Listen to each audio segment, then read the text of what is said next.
Bueno, ahora que ya sabemos cómo es el proyecto, cómo es el clima local, también tenemos conocimiento de cómo es constructivamente la envolvente térmica del edificio, podemos empezar a revisar los resultados de las primeras simulaciones para los distintos prototipos de viviendas seleccionados y además nos vamos a centrar para comenzar en el día más cálido del año. Bueno, vamos a empezar a revisar los resultados de la Torre 1. Se han seleccionado 4 viviendas como las más significativas. 2 de ellas son prototipos normales con orientaciones opuestas. Una da al suroeste, la otra da al nordeste. La tercera es una vivienda singular que está ubicada en el extremo norte de la torre. Tiene 3 orientaciones, pero su orientación dominante es la norte. Y la cuarta vivienda seleccionada es un loft o vivienda de doble altura que también pues, tiene orientación suroeste. Si se dan cuenta, estas 4 viviendas están ubicadas en la planta superior, en el nivel 10, por lo cual todas comparten esa condición de contorno de estar bajo cubierta. Estos gráficos muestran las ganancias de calor internas, que son las debidas a la iluminación y a los ocupantes, y también las ganancias solares a través de las ventanas, que es la curva amarilla. Si se dan cuenta, las ganancias solares son bastante más altas que las ganancias internas de calor. También se observa que el pico de ganancia solar a través de las ventanas varía según la vivienda que sea, desde los 2 kilovatios hasta los 3,6 kilovatios y se alcanza por la mañana o por la tarde según sea su orientación.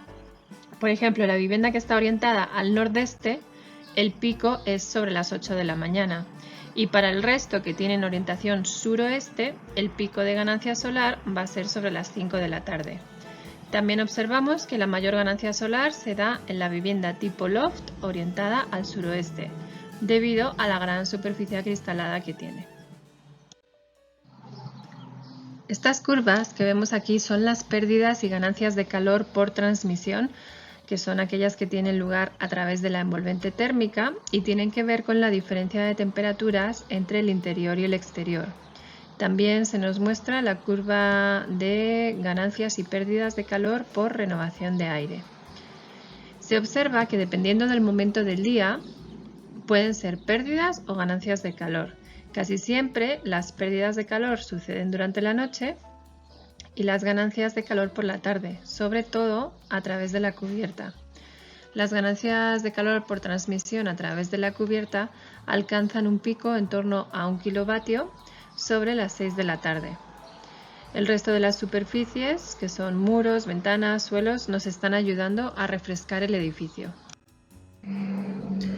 Bueno, en estas gráficas vemos la onda térmica o la evolución de las temperaturas a lo largo del día más caliente.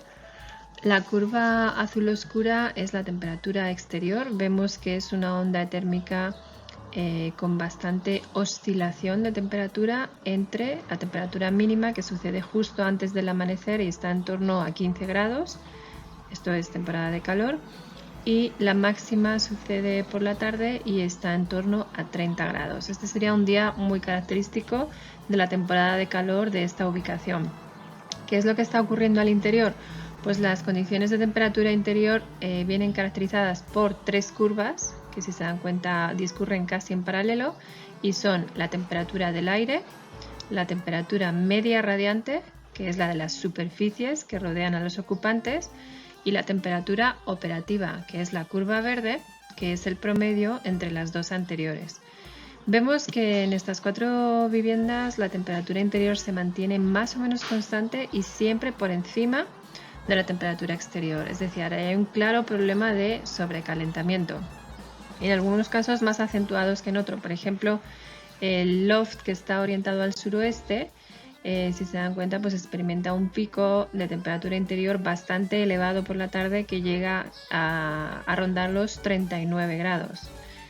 Y lo mismo ocurre en la vivienda del extremo norte, experimenta ese mismo pico, ¿no?, de ascenso de temperatura por la tarde.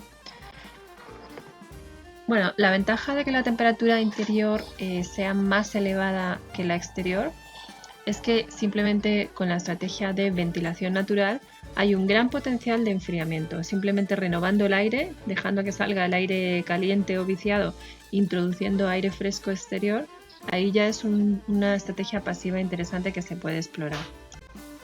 Esta gráfica nos muestra la predicción de confort térmico según el estándar ASRAE 55 de Estados Unidos, que se basa en 6 parámetros, 4 de ellos son ambientales y 2 de los parámetros son personales.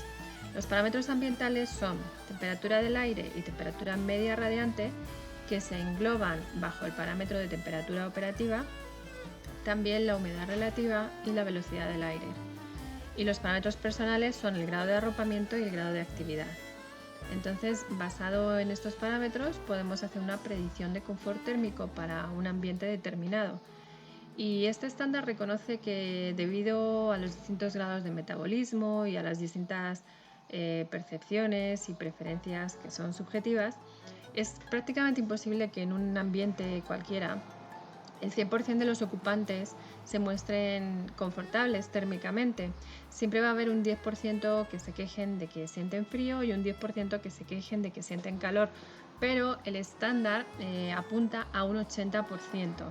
Si hay un 80% de los ocupantes que se muestran satisfechos, con una sensación térmica más o menos neutra, el ambiente se considera confortable desde el punto de vista térmico. Aquí hemos puesto una temperatura interior operativa de 28 grados, una humedad relativa del 30%, bastante baja como corresponde al clima local, que es un clima seco, y con una velocidad del aire de 0.5 metros por segundo se logra que este ambiente esté dentro del rango de confort, es decir, es un ambiente confortable térmicamente. Vamos a ponernos en el caso de que eliminamos el sobrecalentamiento interior mediante una estrategia de ventilación natural. En ese caso, la temperatura interior más elevada va a ser igual que la exterior, es decir, en torno a 30 grados, y vamos a evaluar la predicción de confort térmico bajo esas condiciones. Supongamos que tenemos al interior 30.9 grados de temperatura operativa, es decir, después de promediar la temperatura del aire con la temperatura media radiante. En ese caso, con una humedad relativa del 30%, podemos conseguir que el ambiente sea confortable, que cumpla este estándar de confort térmico para un 80% de los ocupantes, simplemente con el movimiento del aire, en torno a 0.8 metros por segundo. ¿Qué quiere decir? Que con un buen diseño de la ventilación natural, con una buena ventilación cruzada o unos ventiladores de techo si hicieran falta, se cumple perfectamente el estándar de confort térmico sin necesidad de implementar ningún sistema de refrigeración mecánica. Bueno, ya sabemos cómo es el balance energético en la torre 1, en las viviendas seleccionadas. Vamos a ver ahora qué ocurre en la torre 2, que es la que tiene mayor exposición solar al sol de la mañana por su orientación dominante sureste.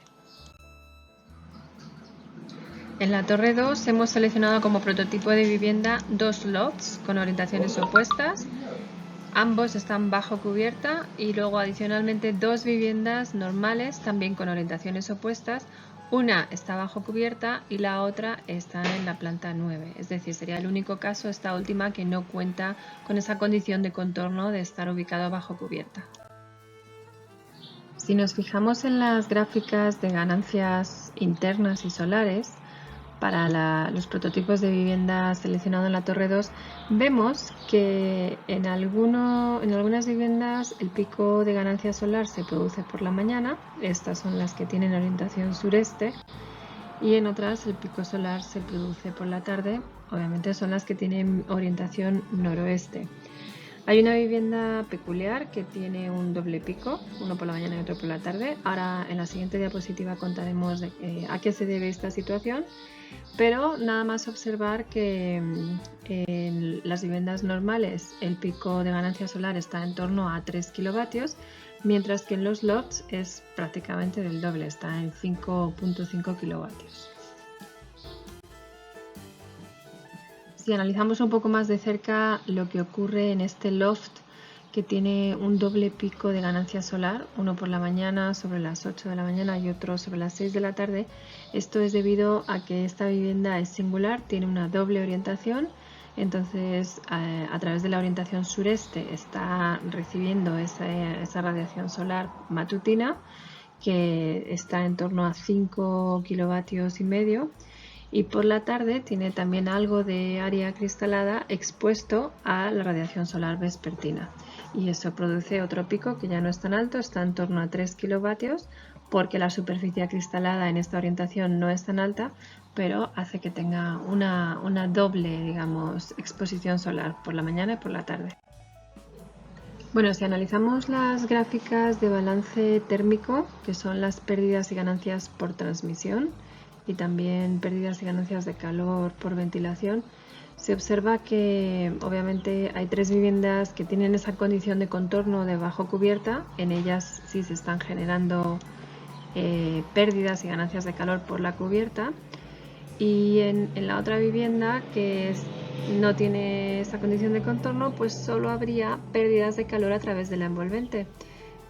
Es la línea morada y la línea azul clara, ¿no? Entonces la envolvente térmica está ayudando a refrescar de forma pasiva el interior, al igual que la ventilación, son todo pérdidas. Cuando ventilamos, debido a que la temperatura interior es más elevada que la exterior, estamos refrescando de forma pasiva.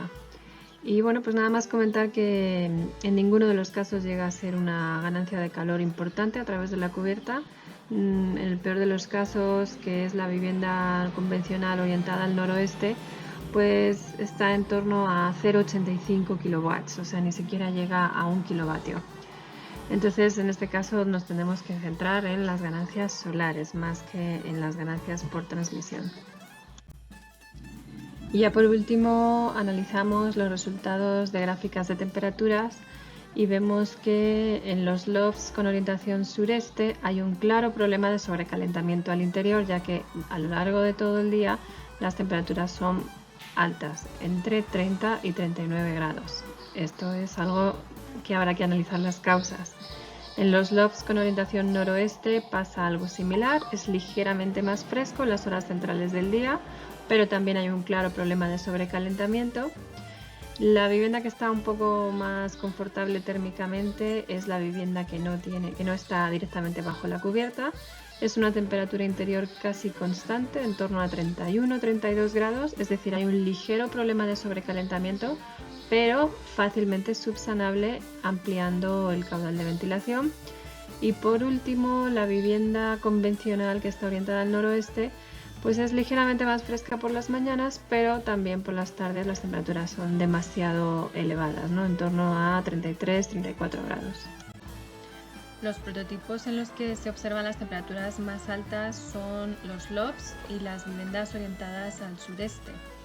Por otro lado, vemos que la torre 2 presenta mayores problemas de sobrecalentamiento que la torre 1, entonces es donde vamos a tener que centrar los esfuerzos de diseño pasivo. Bueno, pues aquí terminamos con el análisis de resultados de la simulación energética para temporada de calor, y el siguiente paso sería echar un vistazo a los resultados de los mismos gráficos para temporada de frío para ver qué es lo que está pasando.